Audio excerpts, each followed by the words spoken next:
mon chef. Et c'est très, très, très fréquent. Alors, on fait un numéro par an qui s'appelle Industrie L, à la suite des trophées de l'industrie. Et là, vous avez un numéro, il n'y a que des femmes sur les 50 pages. Et ça nous permet aussi de faire émerger un vivier de femmes ensuite qu'on peut interroger dans l'année. Mais ce n'est pas de la mauvaise volonté, surtout dans les médias qui suivent l'industrie et les technologies. Voilà.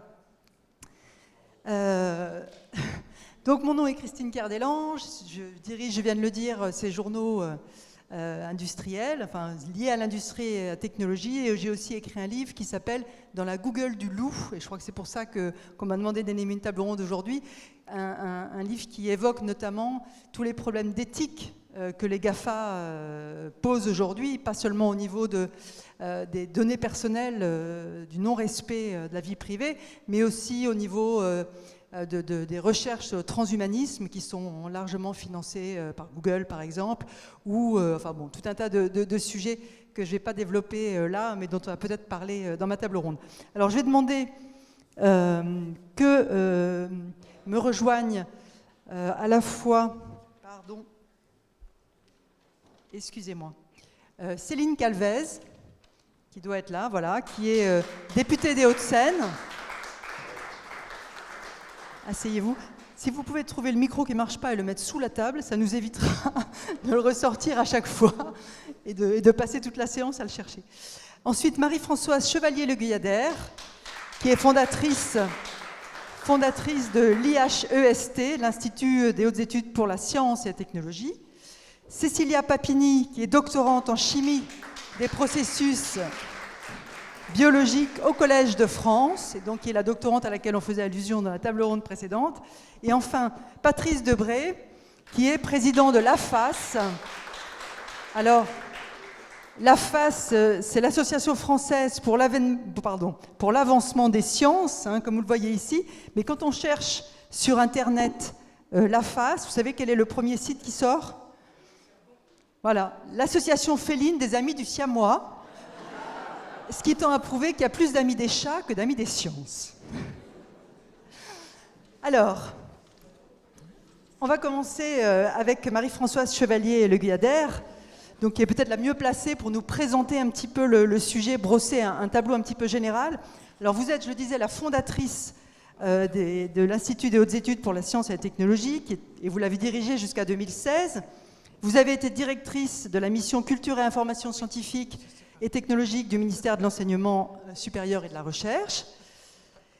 Et vous avez débuté votre carrière comme chercheuse, je crois, hein, en neurosciences. Vous avez fait aussi du journalisme, de la communication. Vous avez travaillé au CEA, enfin vraiment beaucoup de choses. Et vous avez publié en 2017 l'Abécédaire citoyen des sciences. Alors, notre thème sur le mouvement éthique, pourquoi maintenant?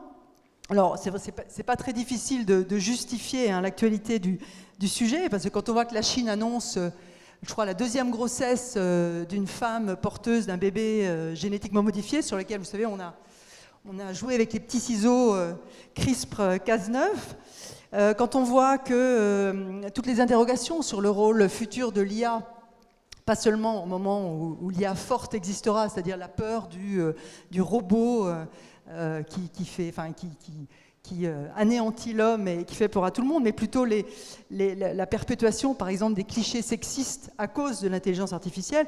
Quand on voit tous ces sujets, des nanotechnologies au clonage, on se dit qu'il n'y a plus beaucoup de recherches qui échappent aux interrogations éthiques. Mais la question, c'est pourquoi maintenant hein, la démarche éthique ne date pas d'aujourd'hui, alors pourquoi maintenant? Alors, je voudrais juste, ça marche, oui, juste dire que la fonction publique est aussi capable d'innovation. Et la Fondation C'est Génial, qui était une fondation de recherche d'utilité publique, Claudie, tu avais lancée, dont Olivier Dussert est là, dont nous nous sommes occupés pour cette création, est une innovation en quelque part. L'Institut des hautes études est aussi une innovation. Il a été créé, c'était François Goulard à l'époque, donc Laurence Payjanet est là et connaît bien cette histoire. Et donc l'idée était sensibiliser des futurs dirigeants, plutôt des jeunes, hommes et femmes, donc je reviendrai aux enjeux des rapports sciences-société, avant que ceux-ci ne prennent des responsabilités importantes, tant dans le public que dans le privé, que dans les médias, qu'en politique. Et donc chaque année, nous avons réuni depuis 10 ans, et encore maintenant, parce que je suis à la retraite, des promotions de 45 personnes, parité 45% de femmes, mais qui dépend aussi des personnalités, enfin des bailleurs de fonds, des employeurs de ces personnes. Et donc, ils sont aujourd'hui 450, 500 dans toutes les fonctions aujourd'hui de notre société. Et ils ont tous eu une expérience à la fois intellectuelle et pratique de ce que l'on appelle les rapports sciences-société. Donc, je vais venir à votre question. Et c'est effectivement la démarche éthique. Et quelque part, cet IHEST dont je parle était un lieu de réflexion éthique, j'y reviendrai, et ne date pas d'aujourd'hui. Alors, je suis biologiste, Patrice Debré aussi, donc sans doute nous croiserons nos analyses. Je reviendrai sur l'histoire de la biologie moléculaire. Dans les années après la guerre, donc, elle se développe énormément, et puis le génie génétique apparaît, et les scientifiques aux États-Unis, en Europe, se sont mobilisés d'eux-mêmes à l'époque, dans les années 60 et puis 70, autour d'un processus que l'on a appelé le processus d'Asilomar. Et pendant de 73 à 75, ils ont réfléchi entre eux, j'allais dire c'est ça, sur finalement ce qu'il faudrait arrêter. Donc, il y a eu des recherches arrêtées, mais à cette époque, et c'est pas si lointain, les dangers évoqués, les soucis que ça sous-tendait dans l'impact social de ces recherches ont fait que les politiques américains s'en sont emparés. Et on a vu progressivement le pouvoir législatif, quelque part, venir suppléer, compléter la réflexion purement scientifique qui s'était faite. Et c'est comme ça que, finalement, la notion de bioéthique, enfin, on est passé d'une réflexion éthique purement morale à une réflexion plus sociétale, de bioéthique, et dans laquelle il y a eu les scientifiques ont pris une position qui était un peu différente. Ils n'étaient plus des scientifiques pour la connaissance pure et dure, mais ils étaient devenus des experts aussi qui devaient conseiller le pouvoir politique sur les enjeux des travaux qu'ils conduisaient. Et donc on a vu apparaître dans les années 80 énormément en France, par exemple le CCNE, les lois de bioéthique dans les années 80-90, et on est toujours dans cette dynamique-là qui n'a fait que s'accentuer. C'est pour ça qu'en réponse à la question « et maintenant ?», croiser ce que l'on appelle les représentations, les convictions, les normativités des différents corps sociaux autour des enjeux des sciences est devenu une évidence et on le pratique tous les jours. Et quel est l'intérêt de cette démarche? C'est aussi que par rapport à une législation, à des lois de bioéthique ou d'autres lois sur le numérique, qui doivent être révisées de temps à autre, la réflexion éthique, elle peut se conduire en permanence, elle peut permettre à des laboratoires de prendre du recul, de réfléchir à ce qu'ils vont, d'avoir envie, on en parlait tout à l'heure avec ma jeune consoeur, de trouver un sens commun entre eux, mais elle permet aussi dans ces comités de dégager du sens commun, de la prospective aussi sur ce qui va se passer. Et donc cette démarche d'éthique, elle est de plus en plus nécessaire. Et aujourd'hui, les enjeux se déplacent. On était, moi qui suis biologiste, donc j'ai un tropisme effectivement sur la biologie, mais aujourd'hui, quand on voit l'importance, et ça a été évoqué précédemment, du numérique, je pense qu'on pourrait utilement concevoir un terme d'algorithme éthique, plus autant que de bioéthique, parce que la question du numérique envahit tous les domaines de pensée, à juste titre, hein, mais là aussi besoin d'un recul et d'une démarche de sens commun parti. Et puis par ailleurs, on est toujours lié à la vision de l'éthique formulée au début du XXe siècle par Max Weber, après la guerre de 14-18, sur une éthique plus de la responsabilité. Il y a eu d'autres philosophes qui ont contribué à ça, mais aujourd'hui, une dimension est mise en avant par certains philosophes, je pense à Habermas, c'est l'éthique de la discussion, et là aussi, qui remet au cœur de la démarche éthique la nécessité du débat, de l'argument, de croiser les approches. Et aujourd'hui, c'est un enjeu démocratique qu'on voit, et toutes les toutes les approches, celle en particulier aussi la vision des femmes aussi dans ces débats-là, sont à croiser avec beaucoup d'actualité. Voilà. Merci beaucoup, Marie-Françoise. Alors, Patrice Debré, donc, je l'ai dit, vous êtes président de la FAS, mais aussi professeur de médecine, ancien ambassadeur de la lutte contre le VIH et les maladies transmissibles, et ancien directeur d'un institut de recherche et aussi membre du comité d'éthique du CNRS. Alors vous, je vous pose la même question, pourquoi maintenant ? Parce que la recherche sur l'homme se développe, c'était ça la limite qui fait que maintenant ça intéresse tout le monde ? Marie-Françoise et moi aimons bien partir de l'histoire. D'ailleurs, tu viens de le dire. Le micro fonctionne ? Le micro fonctionne ? Ouais. L'histoire ne fait pas conduire à aujourd'hui. Ça marche pas ? Celui-là, on va le cacher. L'histoire ne fait pas conduire à aujourd'hui, elle éclaire aujourd'hui. Et en réalité, si on revient à la problématique qui me concerne en tant que médecin, c'est pourquoi et comment expérimenter sur l'homme. C'est faire de la science sur l'homme. Et si on revient à l'histoire, la première fois que le problème s'est posé, c'est en fait lors du congrès des médecins de Nuremberg. Vous voyez, il faut remonter à 1945, et encore il faut remonter à un tribunal américain, où les Français n'étaient pas présents d'ailleurs, pour s'intéresser à l'expérimentation humaine. Tout le monde connaît à peu près plus ou moins ce qui s'est passé à l'époque sur l'expérimentation des nazis. Et en fait, ils avaient des avocats redoutables, et seulement une partie d'entre eux ont été condamnés, et les Américains d'ailleurs pris en défaut à plusieurs reprises à cette occasion. Nuremberg, au fond, c'est la notion du consentement éclairé. On n'intervient pas chez l'homme si on ne l'éclaire pas d'abord sur ce qu'on va faire, et ensuite si on ne lui demande pas son consentement. Il y a eu 20 ans plus tard, un autre congrès et bien sûr un autre code qui est sorti à Helsinki, et pendant toute la période qui allait suivre, c'est-à-dire depuis la fin des années 40 jusqu'à à peu près la période des années 80, aussi bien en France que surtout aux États-Unis, tout le monde a continué à expérimenter de manière absolument honteuse. Et vous savez, vous êtes probablement au courant de ces cohortes de patients qui étaient des patients syphilitiques que les médecins suivaient sans les traiter, en leur demandant de ne pas se faire traiter et en leur donnant simplement un petit peu d'argent pour leur enterrement, à condition éventuellement qu'on puisse les autopsier. C'était invraisemblable, et d'ailleurs ça a été, comme vous le savez, par la suite ils ont reçu des excuses publiques.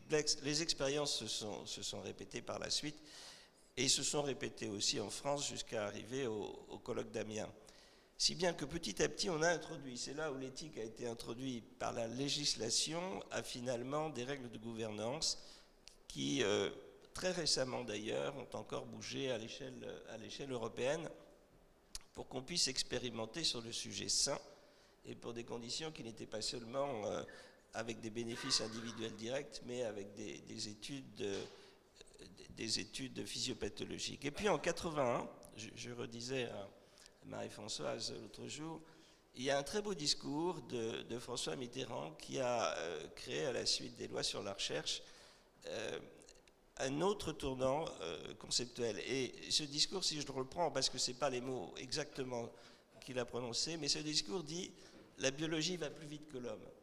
Et en fait, aujourd'hui, nous arrivons à un moment où l'innovation, en particulier l'innovation dans le domaine médical, c'est-à-dire l'innovation qui peut modifier l'homme, bouleverser l'être humain très profondément, va beaucoup plus vite que n'est la réflexion éthique. On sait faire en thérapie génique des choses absolument incroyables. On est capable de faire de la transplantation avec des cochons, où on va l'être rapidement. On est capable de recréer des organes artificiels. On est capable de comprendre petit à petit ce qu'est l'épigénétique, c'est-à-dire la manière dont l'environnement, dont on parlait je crois tout à l'heure, est en train en fait de contrôler nos gènes eux-mêmes, et dont ce contrôle arrive à se transmettre à des générations, et par conséquent à comprendre finalement non pas pourquoi la biodiversité, mais comment la biodiversité en fait nous modifie. Bref, aujourd'hui, je crois que nous sommes passés de cette étape de législation à la nécessité d'une compréhension. Et pour en terminer, parce que vous voulez me dire qu'est-ce que vous faites ici, eh bien, en tant que président de la FAS, ce que je dis, c'est que si la biologie va si vite, il faut absolument l'expliquer. Derrière la biologie, bien entendu, on va trouver les sciences humaines et sociales et beaucoup d'autres sciences et des techniques. Mais s'il n'y a pas un partage de la connaissance avec la société en général, on arrivera à des problèmes mal causés, à des scientifiques qui sont incompris et pour certains d'entre eux d'ailleurs frustrés, et finalement à une recherche qui avancera d'un côté alors que la société avance de l'autre. Et je crois donc important que des manifestations comme celle-là permettent finalement de mettre sur la table l'idée qu'il y a des connaissances et qu'il faut les partager. Merci beaucoup, Patrice. Cécilia Papini, donc vous êtes doctorante et après vos études en Italie et en France, vous menez actuellement une thèse en chimie-biochimie au Collège de France. Alors, du coup, est-ce que vous pouvez nous apporter votre vision de chercheuse concernée par l'éthique de la recherche et notamment le rôle de la science et de ses devoirs envers la société? Comment vous sentez ces choses? Oui, en fait, en tant que chercheuse, je sens que nous, on a un rôle vers la société. On a, je pense, un devoir. En fait, comme il y avait un prix Nobel pour la chimie qui disait que le scientifique est obligé à parler aux gens. Et en même temps, la société a le droit de demander à la science. Parce que sinon, nous, on se ferme notre cage qui est le laboratoire, on fait nos expériments, mais on ne va jamais contribuer à ce qu'on appelle l'innovation. Donc, je sens que c'est fondamental de se poser des questions, nous, en tant que scientifiques. En fait, on parlait avant avec Madame Marie-Françoise que c'est essentiel pour nous de prendre parfois du recul par notre recherche qui nous occupe à temps plein, mais quand même, il faut trouver le temps pour réfléchir à ce qu'on fait d'un point de vue plus large. En fait, on doit se demander pourquoi on fait ça et donner un contexte à nos recherches pour qu'on puisse donner du sens et de la valeur. Et c'est fondamental de communiquer ça avec pas seulement nos petits entourages de scientifiques, mais aller le partager avec les grands publics. Parce que sinon, après, il y a des thématiques qui peuvent faire peur au grand public, comme bien sûr l'ingénierie génétique ou les changements climatiques, sur lesquels c'est essentiel pour la société de s'informer et d'être informé, sinon c'est dangereux aussi. Mais comment peut-on signaler des comportements non éthiques? Je veux dire, à votre niveau. Dans la recherche, okay. En fait, il faut en parler. Je pense que c'est la seule façon. Après, c'est pas évident, même s'il y a des entités qui s'occupent de ça, par exemple les comités d'éthique du CNRS, qui vous connaissez très bien. Et c'est juste le faire remonter, de pas les garder pour nous, parce que parfois peut-être on peut assister à des comportements qui ne sont pas éthiques autour de nous, mais il faut bien sûr en parler et ne pas avoir peur, parce que souvent je pense que on ne le fait pas parce qu'on a peur.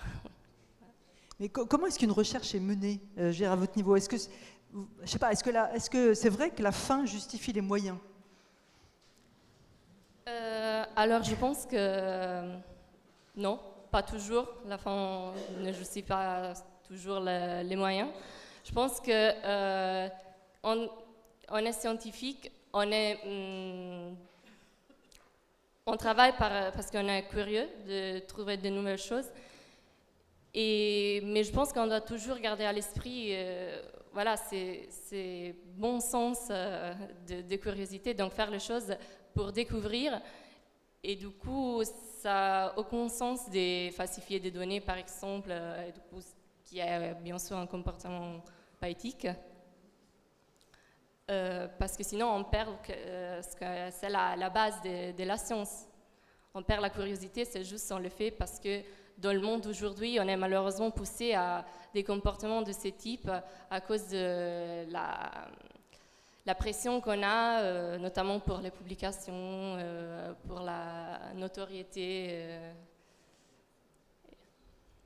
Merci beaucoup, Cécilia. Céline Calvez, vous êtes députée des Hauts-de-Seine, vice-présidente de la Commission des affaires culturelles et de l'éducation, membre de la délégation aux droits des femmes de l'Assemblée nationale, et vous avez écrit avec Stéphane Viry un rapport intitulé « Femmes et sciences, l'urgence d'action pour l'égalité réelle, l'année dernière. Le mouvement éthique dans les sciences, c'était aussi la question de la nécessité de travailler ensemble pour s'approcher du vrai et du juste. Et la question de la représentation des femmes dans le monde des sciences, eh ben, elle est donc cruciale en la matière. Alors, est-ce que vous pouvez nous faire un petit état des lieux de la place des femmes dans le monde scientifique ? Merci, bonjour à toutes et à tous. Déjà, merci pour votre invitation, puisque à chaque fois que nous sommes invités, on se plonge de plus en plus vers un sujet qu'on n'avait pas forcément approfondi. Donc le mouvement éthique, ça a été aussi l'occasion avec mon équipe qu'on se plonge, et notamment dans ces racines que vous avez pu soulever, que ce soit le Nuremberg, la déclaration d'Helsinki. Et par rapport à cette question, je voulais rebondir sur la citation que vous avez faite, vous avez cité Habermas. Et moi, c'est quelque chose que je voudrais dire, pour répondre quand même à cette question, pourquoi on en parle plus maintenant ? Je pense qu'au-delà du tourbillon technologique, au-delà de cette prise de conscience des impacts sociétaux de la science, il y a aussi le fait que l'on n'accepte plus que des décisions soient prises sans que l'on ait été associé, sans que l'on ait été éclairé.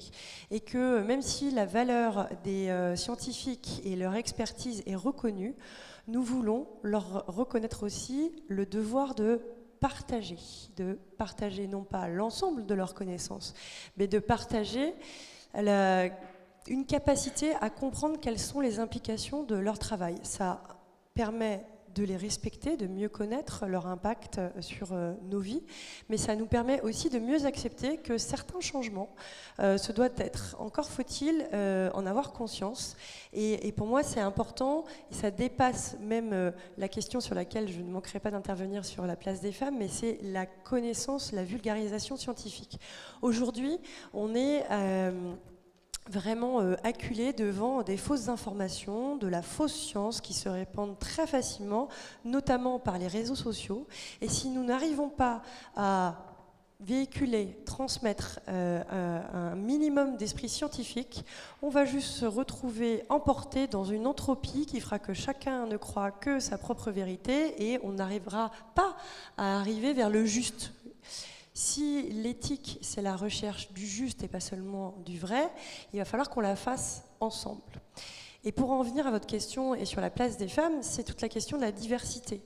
Si au sein même des organismes scientifiques, nous ne sommes pas assez divers, on ne pose pas les bonnes questions et des biais apparaissent. Dans le travail qu'on a mené avec mon collègue Stéphane Viry, alors pour prouver que ça existe, je vous ai apporté un exemplaire, c'est un rapport parlementaire. Alors les rapports parlementaires ne sont jamais très passionnants, mais par contre le travail pour le faire l'est tout autant. Ça a été l'occasion de rencontrer mesdames Ignoré et mesdames Herman, ça a été vraiment un vrai plaisir. Notre constat, il est effectivement qu'il y a une urgence. Je vais vous dire que moi au début de ce travail-là, je pensais simplement arriver à ce qu'on dise que les femmes avaient moins de place que les hommes dans les sciences, mais que ça s'améliorait, que ça arriverait. En fait, la première prise de conscience, ça a été de montrer que c'était faux, et notamment par rapport à ce que vous souleviez comme étant l'algorithme, le numérique, la programmation informatique. On s'est rendu compte qu'il y avait moins de femmes qui étudiaient et travaillaient dans le numérique et l'informatique que dans les années 80. Dans les années 80, dans l'informatique, vous aviez plus de femmes. C'est complètement contre-intuitif. Et quand vous vous rendez compte des implications de tout ce que l'informatique crée dans nos vies tous les jours, vous vous dites comment cette régression, a pu avoir lieu, mais surtout comment la stopper. Et donc tout le travail, ça a été de regarder dans les différents champs de sciences, là où on avait une vraie progression, là où on avait une certaine parité, et puis là où parfois c'était moindre. Alors, notre constat, on l'a assorti de recommandations, puisque comment expliquer qu'au lycée, vous avez une part assez égale dans la réussite, dans les matières scientifiques des femmes et des hommes, et qu'au fur et à mesure qu'on arrive dans l'enseignement supérieur ou dans les carrières, il y a un fossé qui se creuse. On pourrait très bien simplement se contenter de regarder ce qu'il y a dans l'enseignement supérieur et se dire que le fossé se creuse à ce moment-là. Mais en fait, et on a décidé dès le début avec mon co-rapporteur de le faire, on est allé voir ce qui se passait dans les premières années. Et lors de la première audition qu'on a faite, c'était notamment avec Femmes et Ingénieurs, on a parlé des jouets. les jouets. Et je vais vous livrer une anecdote que j'ai expérimentée en tant que maman. Je me rends à la boutique de la Cité des Sciences et je regarde les différents modèles de boîtes de petits chimistes, mini microscopes, et je fais part de mon étonnement au vendeur en disant « mais c'est bizarre, il n'y a que des petits garçons dessus ». Il me dit « ah, on n'avait jamais remarqué ». Bon. Quelques semaines plus tard, je fais la même expérience, mais là, en cherchant vraiment une réponse, au Palais de la Découverte. Donc, c'est Univers Science aussi qui gère les deux boutiques. Et là, on me répond, c'est vrai, il n'y a pas de petites filles dessus, mais pour les petites filles, on a ça, en me montrant un cahier de coloriage. Et là, j'étais hyper choquée. Je fais, mais bon, alors ma petite fille, à l'époque, elle avait 5 ans. Je pense que c'était pas du tout la même démarche de lui offrir un mini microscope qu'un cahier de coloriage, même si j'adore le coloriage. Et je me suis dit, c'est fou si dans des institutions telles que la Cité des Sciences ou le Palais de la Découverte, nous n'arrivons pas à, identifier le problème et de le résoudre. Waouh! Alors que pour moi, c'est vraiment des institutions qui, moi, m'ont ouvert à la culture scientifique, etc. Je me suis dit, mince, le dernier bout de chaîne, c'est quand même la boutique. C'est là où vous finissez votre expérience en général de découverte. Si là, on a ça qui ne fonctionne pas, on doit vraiment faire attention, balayer devant notre propre porte. Ça peut l'être pour des musées, ça peut l'être pour des parents, avoir toujours le réflexe de dire, mais peut-être que il faut que je réoriente et que je montre à ma fille et à mon fils autre chose et sans me dire que je fais une différence entre l'un et l'autre. Et donc nous sommes allés voir au sein de l'institution scolaire. Et quand vous vous rendez compte que la majorité des enseignants sont des enseignantes qui ont une aberration pour les mathématiques, qui ont plutôt suivi des filières littéraires et qui n'ont pas de joie avec les sciences, comment voulez-vous qu'elles partagent un certain goût pour les sciences si on n'a pas réussi à les faire sortir chez elles avant? Donc là, c'est toute une réflexion et c'est toutes les premières des 23 recommandations que l'on fait, c'est de pouvoir sensibiliser, former au sein des futurs instituts nationaux de formation. Avant, c'était les SP, on est en train de les changer, bref. Là, l'idée, c'est de montrer que c'est dès les premières années que ça se joue. Vous avez tous entendu parler de la bosse des maths. Bon, bizarrement, on l'a trouvée davantage sur le crâne des petits garçons que des petites filles. C'est faux, c'est juste qu'on ne la cherchait pas et qu'on ne cherchait pas. Pour en revenir sur les maternelles, si vous avez l'occasion d'aller dans des écoles maternelles ou de parler avec des personnes qui ont leurs enfants ou leurs petits-enfants en école maternelle, posez-leur la question de la place du tangramme. Vous savez, le tangramme, c'est ce puzzle qui nous permet de faire des formes et de voir vraiment les relations entre les uns et les autres. Eh bien, on a pu démontrer que dans les écoles, le tangramme était davantage proposé aux petits garçons et ne l'était pas aux petites filles. Si déjà, on n'arrive pas, quand on a 3-4 ans, à s'éclater avec un puzzle qui requiert un minimum d'esprit scientifique, on va avoir du mal à pouvoir croire que la science est faite pour nous. Donc, à l'école, il faut faire autrement. Dans l'enseignement supérieur également, il faut armer les femmes qui veulent avoir des carrières scientifiques, pas seulement de connaissances scientifiques, mais de connaissances sur la manière de gérer sa carrière. Leur donner des outils pour gérer leur carrière, c'est aménager par exemple la prise en compte de leur congé maternité, mais c'est aussi les accompagner avec du mentorat, du tutorat que beaucoup d'associations mettent déjà en place, mais il faut leur dire qu'une carrière, ça s'établit sur une stratégie et qu'il faut pouvoir vraiment pas seulement se contenter de ses lauriers et de se dire je fais un bon travail, je serai reconnu, mais c'est de montrer qu'il faut le valoriser. Et la sororité des femmes doit le faire aussi. J'imagine que vous, en tant que femme scientifique, vous avez pu avoir soit le coup de pouce de l'un, soit donner un coup de pouce à l'autre. Et il faut pouvoir le faire. Il faut pouvoir le faire aussi avec les hommes. C'est extrêmement important que les hommes s'impliquent puisque, on l'a vu aujourd'hui, et peut-être que c'est une explication à ce que l'on prête au mouvement éthique beaucoup plus d'importance maintenant. 1 an et demi après MeToo, on a eu tellement de paroles de femmes qui se sont libérées que moi j'ai posé la question dans les laboratoires si ça s'était libéré. Peut-être pas encore assez. Donc la place des femmes aussi dans une institution, et vous l'avez dit lors de la précédente table ronde, on doit leur faire de la place, elle doit être inclusive.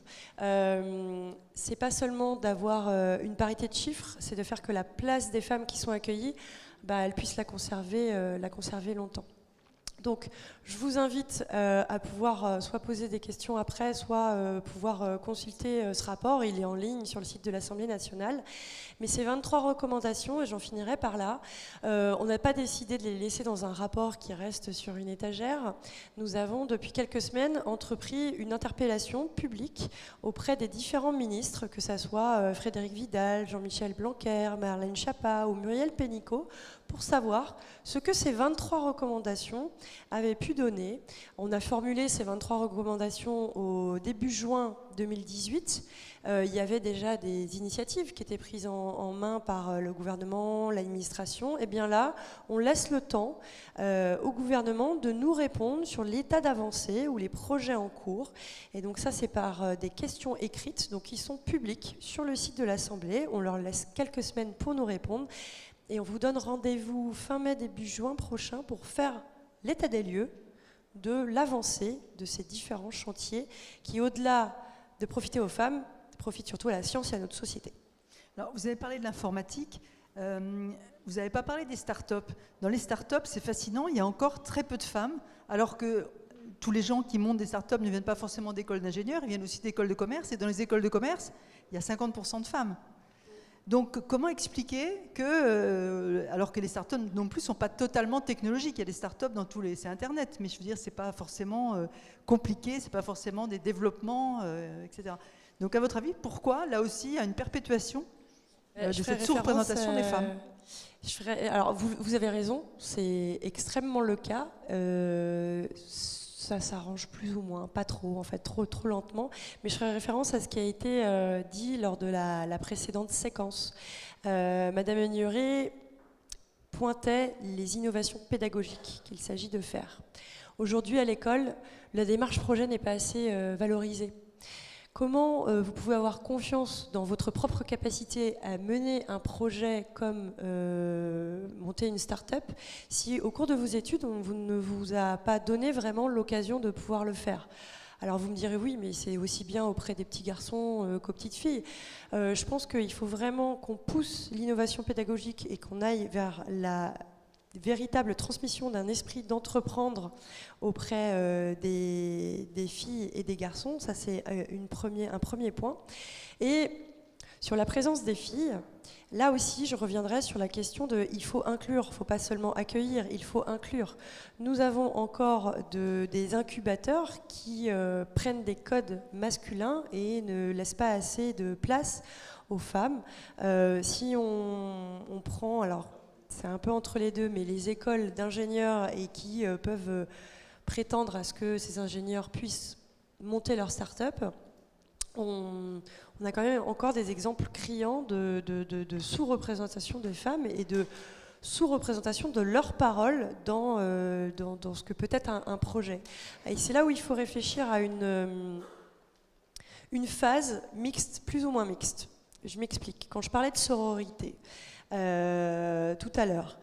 En fait, il existe des femmes au sein d'associations, et on en a cité quelques-unes tout à l'heure, qui vont aider justement à l'entrepreneuriat et qui vont mettre en place des moments, des instants où les femmes sont entre elles, juste pour débloquer ce qu'elles vont pouvoir ensuite faire dans un profil mixte.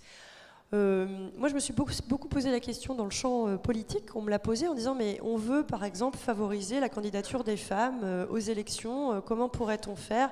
Tiens, on pourrait mettre en place un atelier de coaching pour débloquer ce qui est encore trop souvent les obstacles à l'engagement. Et on a eu beaucoup de controverses sur le fait, est-ce que cet atelier de coaching doit être spécifiquement réservé à des femmes ou ouvert à tous? Et je peux vous dire que dans les discussions, moi j'ai un petit peu changé mon fusil d'épaule, j'étais plutôt sur, bah non, il faut que ça soit ouvert à tous. Et on l'a fait finalement réservé aux femmes, et ça a permis à ce qu'elles puissent, dans les secondes sessions, qui étaient mixtes, prendre beaucoup plus la parole que si on avait fait une première session mixte du premier coup. Alors, si on revient un peu aux autres définitions de l'éthique ou aux autres applications, à votre avis, quelles sont, messieurs et mesdames, les avancées de la science qui aujourd'hui, selon vous, manquent le plus de réflexion sur l'éthique? Je veux dire, on parle de l'intelligence artificielle dans la voiture, avec est-ce qu'il faut écraser la petite grand-mère qui passe ou sauver la dame qui passe avec son berceau et un bébé dedans. C'est la voiture qui prend la décision. On parle, pareil, de l'intelligence artificielle, de perpétuation de clichés sexistes. On parle de transhumanisme, d'hommes augmentés, etc. Qu'est-ce qui, aujourd'hui, pour vous, est le plus inquiétant? Je ne sais pas, peut-être Patrice? Oui, oui. Écoutez, moi je pense, je le disais un peu tout à l'heure, que je crois qu'on est capable de modifier l'homme de manière assez considérable aujourd'hui. Je voudrais vous en donner peut-être un exemple. Vous savez qu'il y a, j'essaie d'être très simple, il y a deux types de gènes. Vous avez des gènes de structure et vous avez des gènes de régulation. Et parmi les gènes de régulation, vous avez des gènes qui ne font qu'inhiber un phénomène qui donc n'apparaît pas puisque les gènes sont en action. Et on s'aperçoit que si vous bloquez cette inhibition, donc si vous inhibez l'inhibition, vous voyez apparaître des phénomènes absolument invraisemblables. Alors, je vous en citer un par exemple. Vous prenez faire une expérience devant vous. Vous prenez un cœur de poisson zèbre, vous lui coupez le cœur, il se reconstitue tout de suite. Vous prenez un cœur de mammifère, cœur de souris, vous coupez le cœur, comme pour l'homme, il ne repousse pas, bien sûr. Si vous prenez le même cœur dans les 7 premiers jours de la vie de la souris, si vous le coupez, il se reconstitue. Et en fait, on s'aperçoit qu'il y a des gènes qui sont en train de contrôler complètement négativement l'intervention ultérieure. Si vous manipulez ces gènes, vous voyez apparaître des phénomènes incroyables. Et par exemple, vous voyez apparaître des souris qui font 15 fois leur poids normal. Et donc, il y a tout un débat éthique sur jusqu'où peut-on aller dans l'utilisation de ce type de gènes qui existent en nous et qui contrôlent tout un certain nombre de phénomènes et qui peuvent, bien entendu, modifier tout à fait l'homme. Pour les uns, on vous dira c'est magnifique, on va pouvoir sauver les infarctus du myocarde futur. Pour d'autres, on vous dira oui, mais tout d'un coup, on va faire apparaître des géants. Est-ce que c'est ça qu'on veut? Non, mais j'allais vous poser la question, entre l'homme réparé et l'homme augmenté, où situe la limite? Ma maman s'est fait l'autre jour opérer de la cataracte. Elle avait été myope toute sa vie, et là on lui a changé les cristallins, maintenant elle y voit parfaitement bien, de près, de loin, et elle n'a plus de cataracte. Vous me direz, c'est juste réparé, sauf que non, ça va plus loin que ce qu'elle avait avant. Donc quelle est la limite de jusqu'où on peut aller? Pour moi, la limite de l'éthique, mais moi je suis médecin, donc ma vision, c'est la limite de l'éthique, c'est guérir et éviter la souffrance. À partir de là, effectivement, beaucoup de choses peuvent être entrevues. Est-ce que, Marie-Françoise, peut-être vous pouvez répondre à la même question? Non, je rejoins Patrice. Ce que je voulais dire, c'est que ce dont on a beaucoup parlé récemment sur les jumelles chinoises qui ont eu leur patrimoine génétique modifié, comme par hasard, ce sont des filles. Je n'étais jamais fait la réflexion avant, mais en écoutant notre débat, je me dis c'est quand même lié à une certaine représentation, voilà, du monde, hein, à partir de, et c'était pas des jumeaux, de petits jumeaux, voilà. Bon, ça c'est le premier point. Et sinon, je pense que dans le domaine de l'environnement, il y a aussi énormément de réflexions éthiques à développer. Elles ne se font pas de la même manière, mais on est quand même face à des situations qui sont assez dramatiques. Donc voilà, donc c'est un autre domaine où il y a besoin il y en a du reste. Et l'intérêt de la réflexion éthique, c'est qu'elle permet de dégager des normes souples, c'est-à-dire c'est encore à l'état du débat des valeurs, de la réflexion sur les valeurs. Alors bien sûr, elle est marquée par les contextes culturels locaux dans lesquels elle s'exerce, mais on constate qu'au niveau international, il y a des passerelles qui se créent et ça permet de faire bouger les limites. Par rapport à ce résultat chinois, tout de suite la Chine a mis un veto et s'est mobilisée. Et il y a aussi, de par le monde, énormément d'initiatives qui sont prises pour contrer cette expérience. Et le chercheur a été mis au banc. Patrice connaît mieux le sujet que moi. Mais on voit bien que ces réflexions permettent d'avancer peut-être de façon aussi efficace qu'une loi, qu'une norme stricte qui serait beaucoup plus longue à mettre en place, qui peut-être s'en suivra. Mais l'éthique précède, je pense, le normatif au sens strict. Allez-y. Oui. La carte de mots, je vous le donne parce qu'il faut.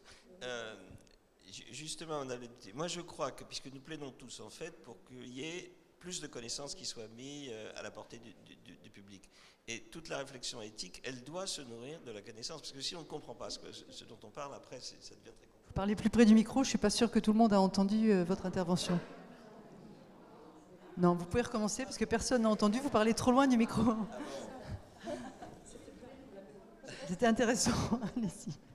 Non, je disais que pour avoir une réflexion éthique et pour s'insérer dans une réflexion éthique, il faut bien connaître le sujet dont on parle. Et par conséquent, tout ce que nous disions tous ensemble depuis le début, c'est qu'il est extrêmement important d'apporter la connaissance au grand public, à la société, et par conséquent, derrière, après, d'entamer avec un dialogue sociétal, on va dire, autour de l'éthique. Mais voilà, notre jeune collègue va dire... Non, je suis tout à fait d'accord. En fait, comme disait avant Madame Aignéret, la clé, c'est vraiment la formation des nouvelles générations. Parce qu'en fait, je vois même, moi par exemple, je suis impliquée dans le domaine des énergies renouvelables, donc liées au changement climatique. Et je vois vraiment que souvent, on ne sait pas de quoi on parle. Et on ne fait pas confiance à la science. Parce que moi-même, parfois, quand je dis que je travaille sur la production d'hydrogène, je suis chimiste, ils me disent « Ah, mais bon, il y a de la chimie derrière ça ?» Oui, ça m'a fait mal, mais en voyant ça, je comprends qu'on ne sait vraiment pas de quoi on parle et on peut pas s'attendre de la société à avoir une opinion juste sur quelque chose qu'on ne connaît pas. Mais c'est là, encore une fois, c'est notre rôle de faire ça. Parce que si on le fait nous, qu'on a la connaissance, personne ne va le faire pour nous. Donc, c'est vraiment à nous, je pense. Et par exemple, le rôle de doctorant en ça, je pense, c'est aussi très, très important.